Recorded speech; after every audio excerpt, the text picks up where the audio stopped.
in U.S. history. So is this hurricane a sign of things to come? And is climate change playing a role in more intense hurricanes? Let's talk about all of it with the weather editor for the Washington Post, James Samenow. Jason is your name, right? Jason Samenow?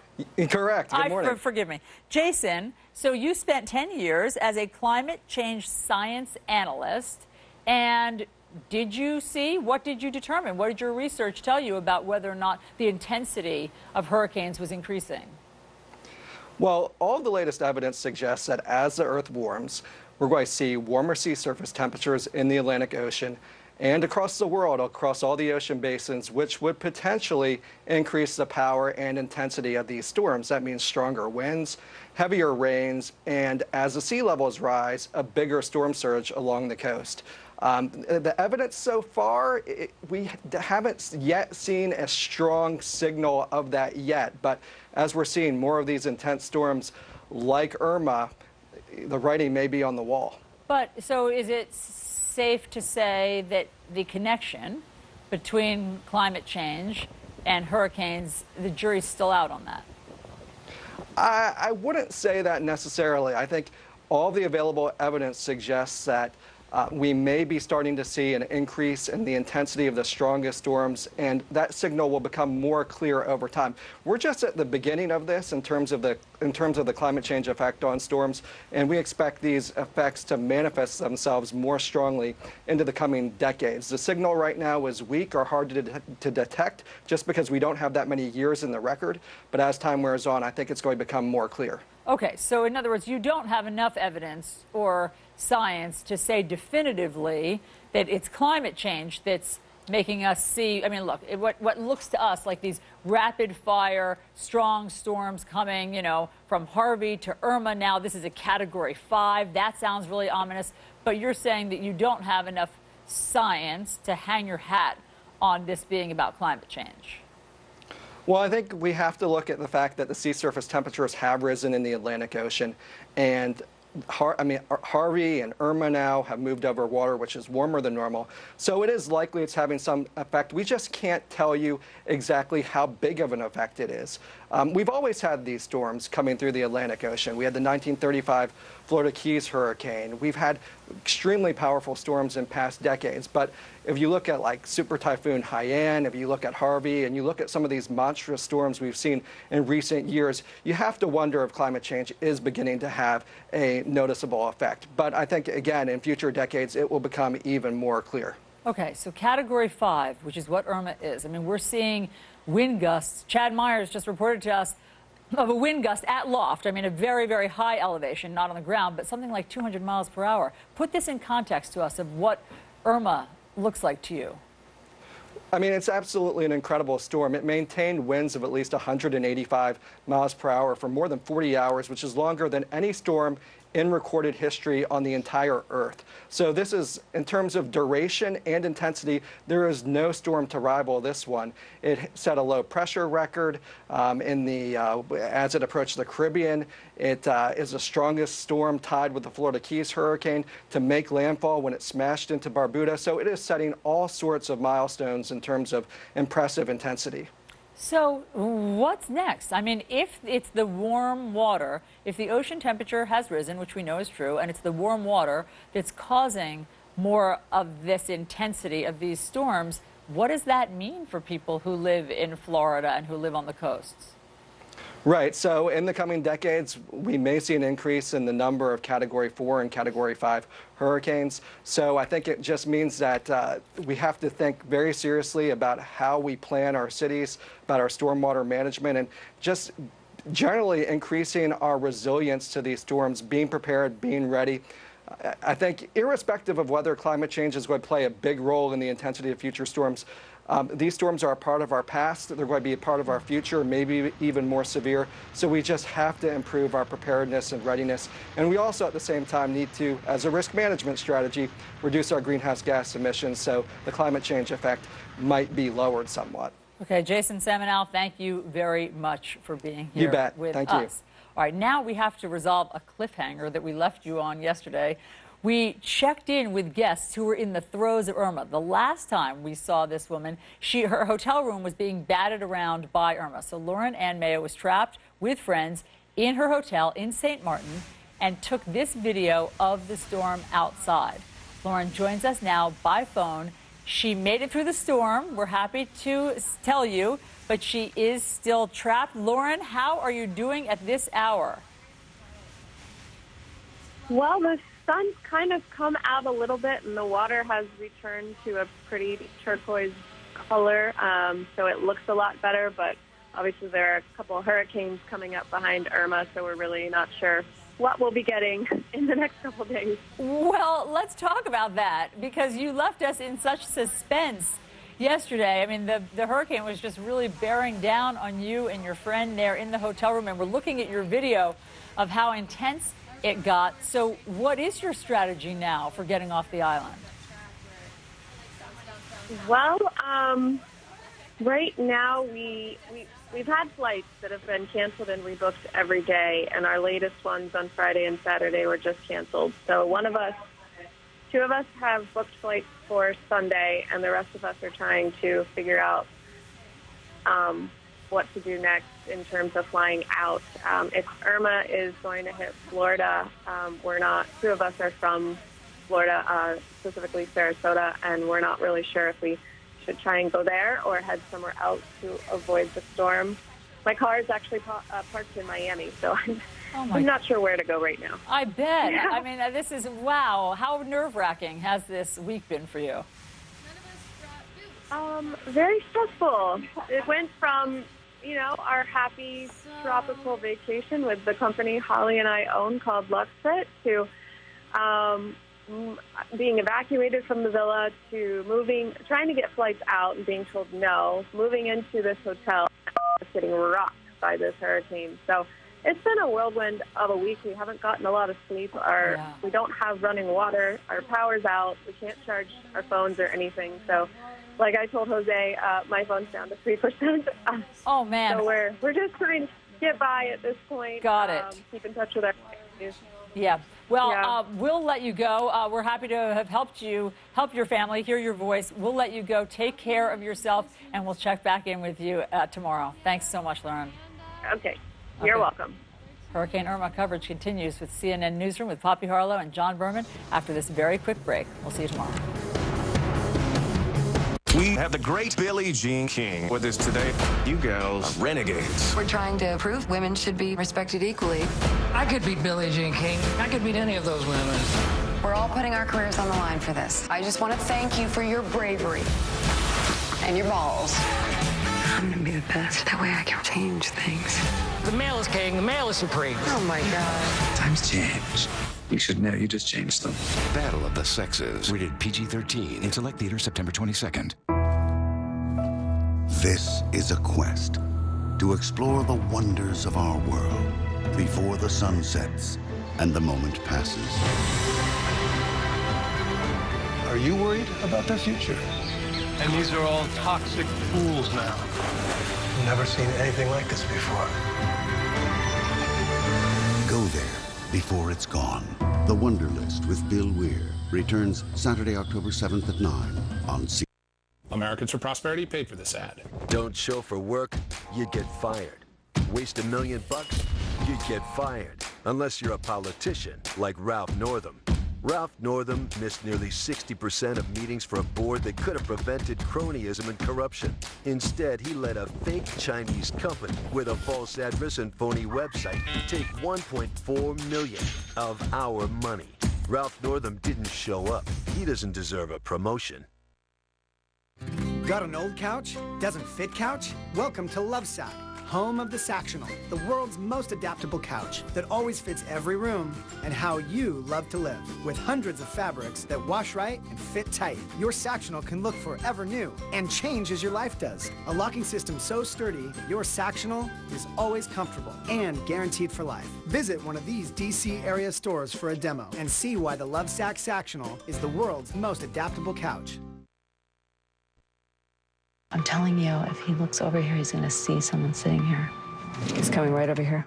It's time for the biggest sale of the year with the new Sleep Number 360 Smart Bed. It senses and automatically adjusts on both sides. The new 360 Smart Bed is part of our biggest sale of the year where all beds are on sale. And right now, the Sleep Number Queen C2 mattress now only $6.99 and Sunday. So was your doctor's appointment at a steakhouse?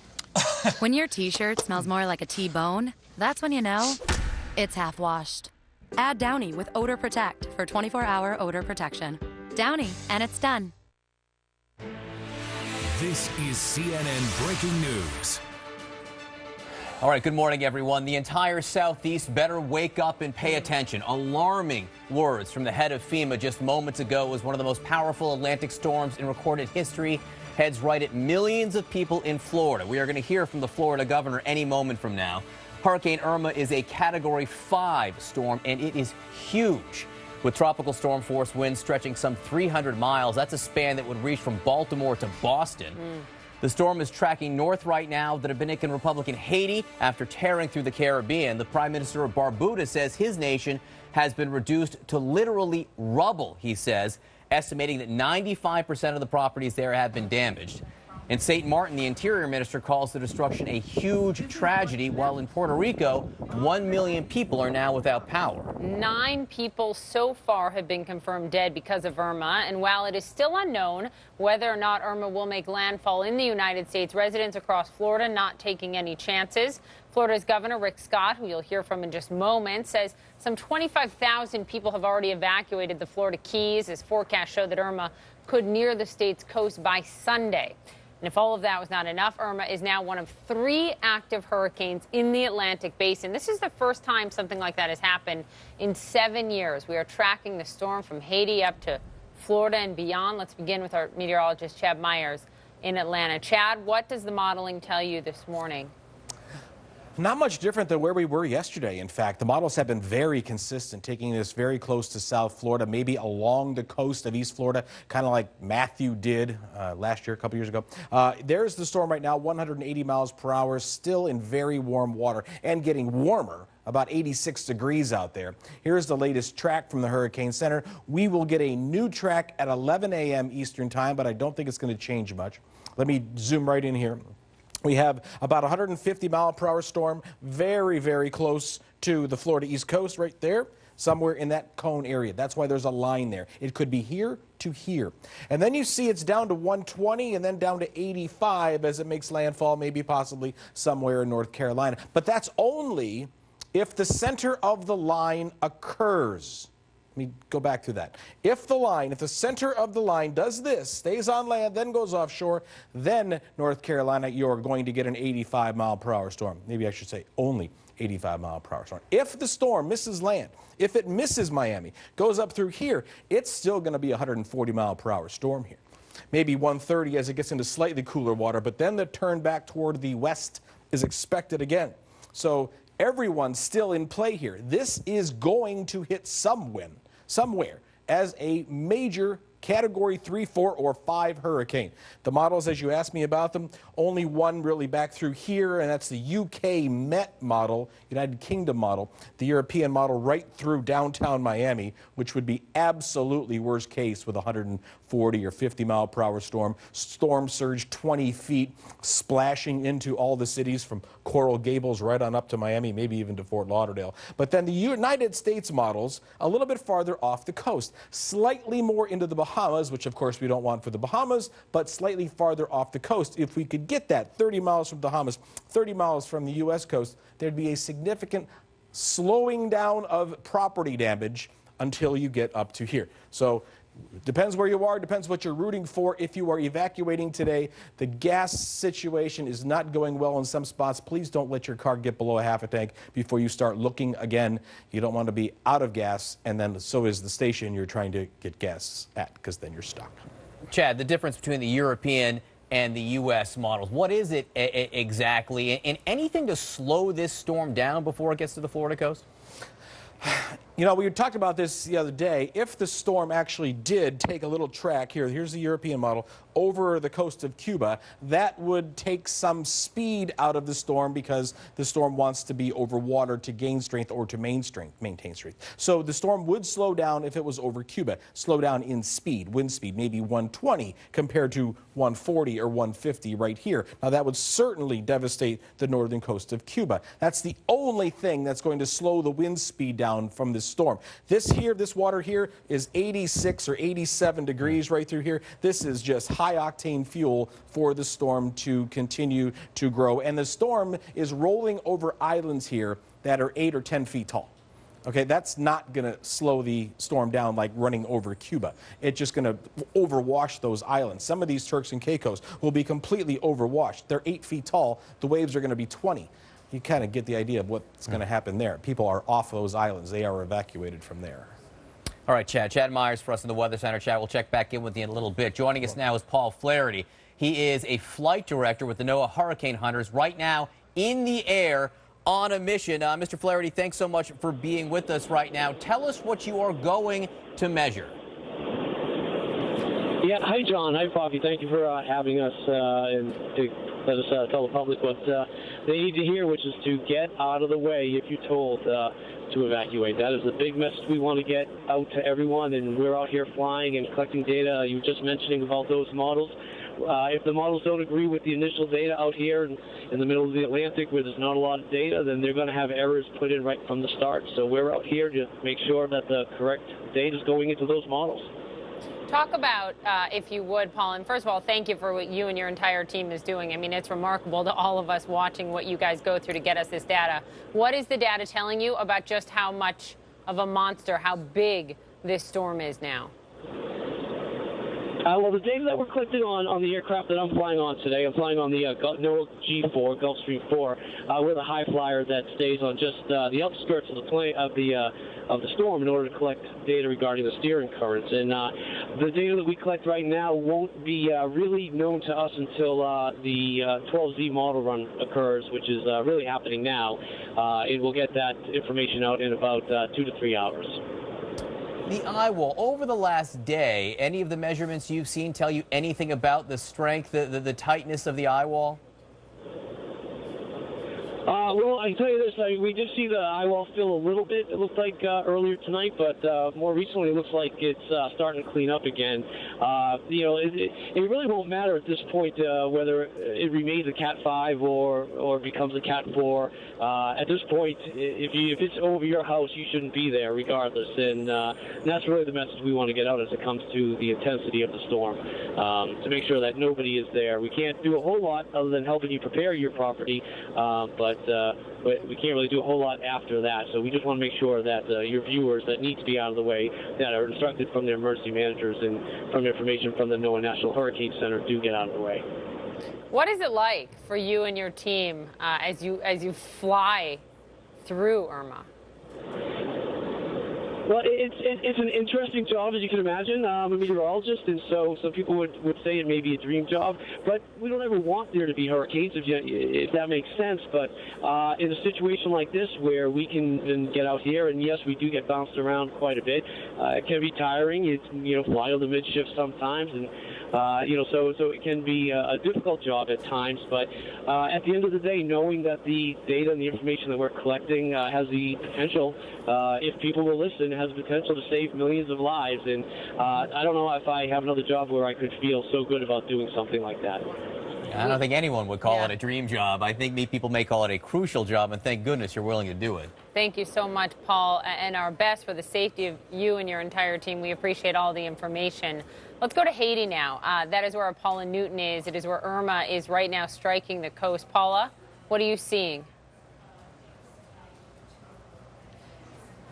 Hey, Poppy, and good morning to you and John. What we are seeing here is the beginnings of the storm. We've seen winds pick up a little bit, and we've been lashed with rain. Here's the thing. You just heard him say, if you're underneath this storm, you don't want to be there, get out. No opportunity to do that here in Haiti. The good news is Haiti is unlikely to take a direct hit. Bad news, it could still do significant damage. Remember, this is a country not equipped with resources and the organization to try and get people evacuated. There are evacuation centers, very little evidence that people are going there. People have been told to stock up with food and water. Those are basics, and yet people here are already lacking the basics. What are people afraid of? It's the flooding and the mudslides that come afterwards. And if you can feature it, you know, you're already perched on the side of a hill. Your home consists of a tin roof and some plywood, and all of a sudden this storm comes barreling through. You think the worst is over. The wind has died down. Guess what? You have a wall of water and mud just rushing down the side of the hill. These are the kinds of things that are very terrifying to people here. They have seen it before. Just last year, Hurricane Matthew really devastated the southern part of Haiti. Right now, I'm on the northern coast here, and people, Poppy and John, just bracing for it right now. And as I've been saying, you know, praying is passing for preparation here because there's very little else that can be done. Yeah, exactly. And Paula Newton for us in Haiti. And every nation faces a different challenge, and it does not take a direct hit in Haiti to cause a sea of problems there. Paula, thanks so much. Florida now. Millions of people in Florida bracing for the possibility of a direct hit. Evacuations, mandatory evacuations have been ordered in some places. CNN's Rosa Flores is in Miami Beach. Rosa, what are you seeing? Good morning, John. You know, some people waking up this morning in Miami or the Miami area to learn that they've been added to the evacuation list. Let me get you up to speed here. In Miami-Dade, people with disabilities started evacuating yesterday. Today at 7 a.m., the area where I'm standing in right now is under a mandatory evacuation. So is Zone A, which is part of the coastal areas, including even this island that's here to the south. And that includes everyone in a mobile home. That's what public officials are saying, that they need to get out, and they need to get out early before the impending doom of this giant storm hits Florida. Now, when it comes to our friends in the south, in Monroe County, according to the governor, 25,000 people have already evacuated, and more are moving north, because that's the thing about Florida. You can't evacuate to the east and you can't evacuate to the west. You've got to go north. And according to Florida Highway Patrol, they are seeing an increased number of vehicles heading north. They're also seeing a lot of displaced vehicles on the side of the road, and troopers will be towing those vehicles starting today to make sure that the flow of traffic can continue. So, John, a lot of stress in South Florida as people try to figure out, okay, will I be added to the evacuation list? What can I do to prepare? And of course, listening very closely to local officials and their directions. John. And Rosa, they will hear more of that in just moments because, as you know, we're waiting for the governor of Florida, Rick Scott, to give us an update. Thank you, Rosa, so much for your reporting. We should note these teams, like Rosa, they've been in the field in Houston for a week and a half doing this, going to Florida, just nonstop coverage, and we appreciate it. So let's take a look at some live pictures out of Hialeah, Florida. That is where Governor Rick Scott is giving an update on this monster storm of Irma headed straight towards his state. We'll take you there live. And there's some big news out of Washington right now. In just a few minutes, Donald Trump Jr. will arrive to meet on Capitol Hill. He'll meet with some Senate Russia investigators to talk about his meeting with a Russian lawyer. We're on top of all these fast-moving developments. Stay with us. When I walked through a snowstorm for a cigarette, that's when I knew I had to quit. For real this time. That's why I'm using Nicorette. Only Nicorette gum has patented dual-coated technology for great taste, plus intense craving relief. Every great why needs a great how. Seems like just yesterday, I felt invincible. Today, to stay in the game, I've got to have balance.